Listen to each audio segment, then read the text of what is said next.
wache gi wach moro ahinya nyaka luore gi skunde sekondar ma adundo kata mana junior sekondar Nyakaramogo Jwang.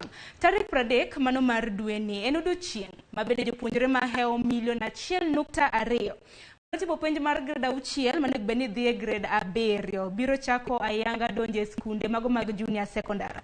En mano chakro odiochieng' ma kawuono Nyakaramogo Jwang migawo mar somo chako nono skunde mag piny owacho kod mago mag ji giwegi chakre odiochieng' ma kawuono nyaka chieng' tarik 20 mar dwe ni kaka yo mar timo ikruok motelo ne chako chenro mag sekondar ma adundo e pacho kendi. Bende likore ni jopuonjre mag sekondar ma adundo uniform mopogore kod jopuonjre mamoko. Koro chakre odiochieng' ma kawuono Nyakaramogo Jwang migawo mar somo chako nono skunde mag piny owacho kod mago mag ji giwegi mano mar timo ikruok motelo ne chako chenro mag skunde mag sekondar. Ang'eni saa ringo mapiyo piyo nego bed matieko chenro ma kama saa 5 kata kamano kiny ma kawuono okan kenda Nyakaramogo Jwang. Okinyi ma kawuono bende antiere gi jowetega ka, antiere ka gi Cleophas Oluoch, bende antiere gi Joyce Oduor. Kokamano aparo ni gi kanyo bende makelo